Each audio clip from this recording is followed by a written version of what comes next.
So what guitar cables are the best for you to buy in 2022, either for the live or the studio? Stick around and we're going to take an in-depth look.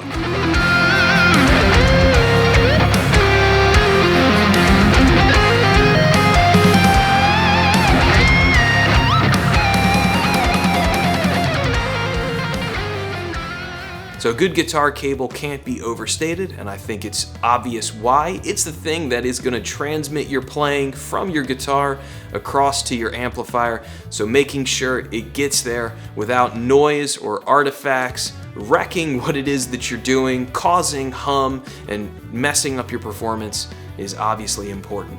So I myself have made this mistake, as well as many students that I've taught through the years, just not taking enough time to think through what guitar cables you're using. It's important to know that the guitar cable is an unbalanced signal, which means over a long cable distance, you're susceptible to noise and potential signal loss. So that means if you're running your guitar through a 50-foot, quarter-inch unbalanced cable, you're definitely going to be losing some top end of the signal of your instrument. So that means, as a general rule, you want to try to use the shortest cable length possible to avoid noise and to avoid signal loss, which is usually top end loss on your guitar signal. There's really two different applications that I'm going to cover here, because I personally look for different things depending on what it is that you're doing. So there's either live or in the studio.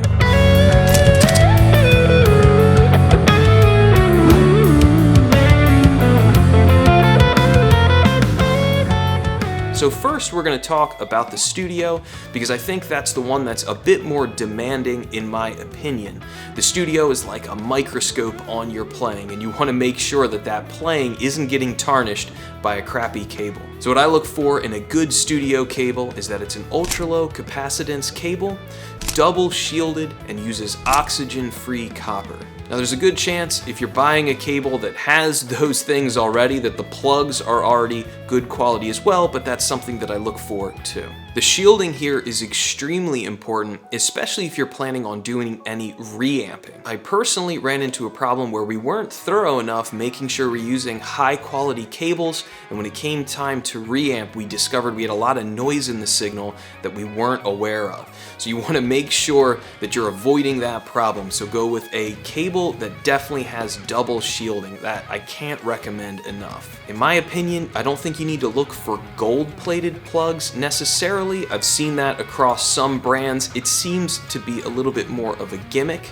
The best cable that I've ever used has Neutrik nickel plugs, and cable sounds absolutely incredible. So I don't think the gold-plated thing is something that you need to be looking for. The biggest thing that I would stress here is when you're in the studio, you want to get your signal as clean and clear, either into your DAW if you're using virtual amps, or into your amp that you're miking up. With recording, you really want to make sure you're getting a nice, clear representation of your instrument and getting a good sound going right in to begin with, because trying to polish a turd or trying to polish something that isn't recorded well is basically impossible. So if it doesn't sound good going in, make some changes, experiment, and see what you can do.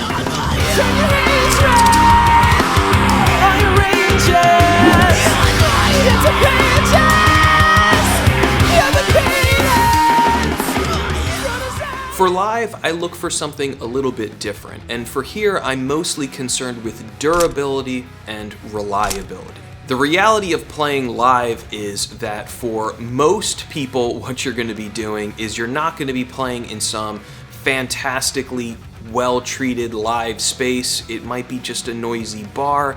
So all of these little teeny things that we're talking about in the recording situation that do really make a difference, I'm not as concerned with here live. The most important thing to me is that your cable does not fail you when you get up on stage. For most bands, especially if you're playing original music, you're going to be playing a shorter set anyway, so you're not going to be on stage for 3 hours, so a cable going down in a 25-minute set just is not acceptable. So you definitely want to invest in something that is durable and well-made and that won't fail you. So for live, durable is important, and I would recommend something that is well shielded, because many different stages have many different electrical and sound bugs and quirks, so a cable with good shielding here is important. It's not the end of the world, I think, if it's only single shielded and not double shielded like that studio cable though.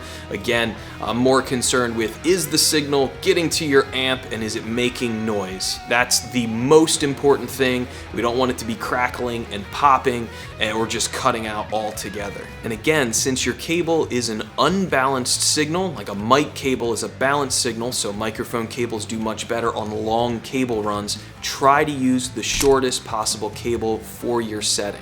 So if you don't need a 35-foot cable, a 50-foot cable, try to go with a 15-foot cable. You're gonna lose less top end that way. Now there are things that you could do to help fight the signal loss, like get a buffer if you do need to use a longer cable. But if you're just going to be keeping a real simple setup, guitar, maybe a couple pedals and then right into the amp, just try to use the shortest possible cable you can and buy something that's durable and well made. So now that we're about halfway through, if you're liking this video, hit like and subscribe. Helps the algorithm shine on my little YouTube channel, help me continue to grow. I've also provided some affiliate links down below for the different products that I'm going to recommend. So if you'd like to support me directly, that's a great way of doing it. Here, A Minor Error is the creative home for everything that I do musically, which is original progressive metal. I also make very in-depth guitar reviews, product reviews, and other tips and tricks like this video. So if you'd like to check out my music, you can find all the links down below. All of my music is streaming on Spotify, iTunes, and also available for purchase on Bandcamp. I do also give Zoom music lessons, so if you're interested in booking a guitar lesson, a music theory lesson, or general production lesson, shoot me an email. My contact is down below.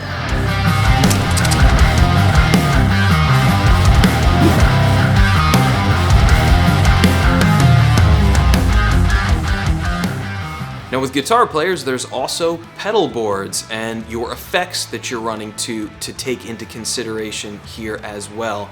And again, this is the same situation. You want to get something that's durable and reliable, but also make sure that it's shielded to try to avoid noise. Now, as with anything, you can spend a ton of money on this and can get pretty expensive, especially when it comes time to put together a pedal board. Especially if you're running a bigger pedal board with lots of pedals, you need a lot of patch cables. You can really end up breaking the bank here. It depends on how thorough you want to be, and I think there are some cheaper options that do work well.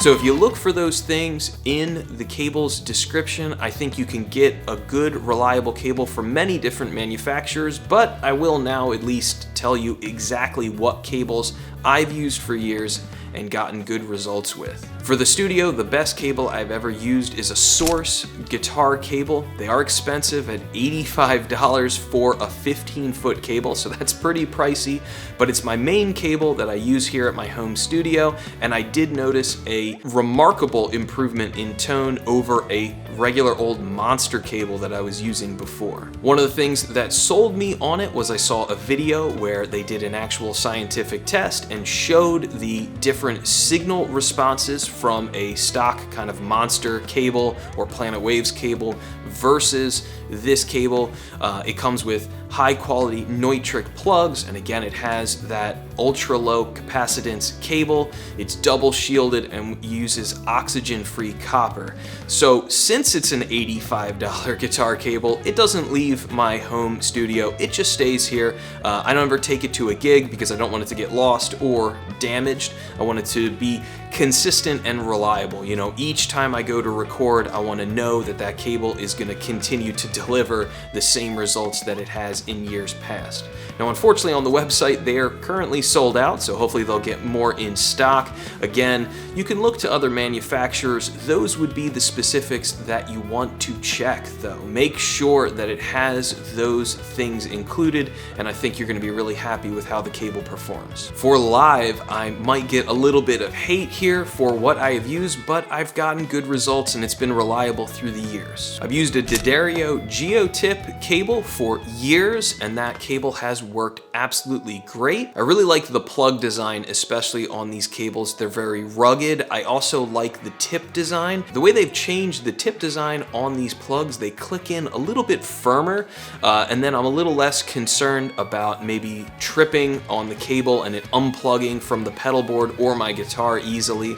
And again, they're durable and rugged, and I've had no problem with noise in like a live setting. I've also used a Monster ProLink cable for years as well. That was the one that I used in the studio and definitely got subpar results there on the tone of the guitars, but for live that cable did work well. It's not quite as rugged as the D'Addario model, and that's why I would recommend the D'Addario one over the Monster. For a pedal board, I know I'm definitely gonna get some hate here, but for literally 10 years, I've used the different Planet Waves solderless cable kit to create either my pedal boards or my racks. I used that system to play over 600 gigs with my Triaxis and Mesa Boogie Simul 290 rig that I built, and it performed absolutely fantastic. The cables were reliable from gig to gig, traveling up and down the East Coast.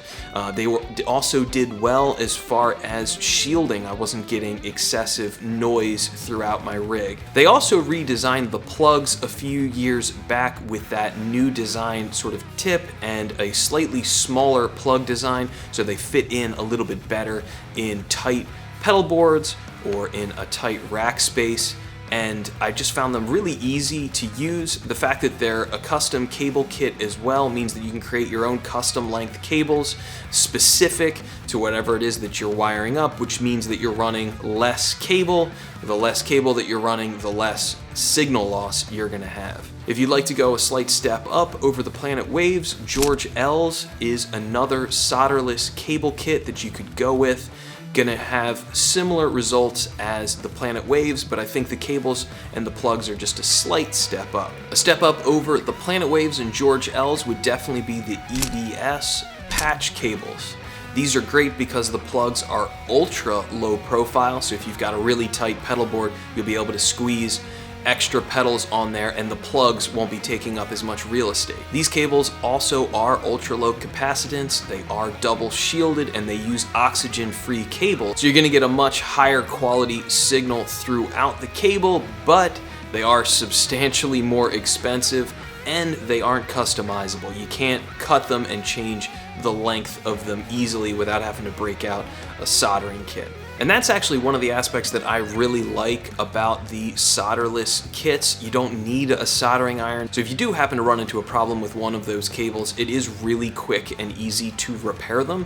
I actually never did in all of the years of gigging and dragging my gear in and out from music venues. So I can speak pretty confidently to the durability of those cables over time. But if you do run into a problem, it is quick and easy to repair them in just a couple minutes. So those are the things that I would recommend you look for in a great guitar cable, either in a live or a studio setting. Let me know down below about what you think about my recommendations of what I look for in a good cable, or let me know what products you love and use that I didn't mention, and then I'll go take a look and check them out.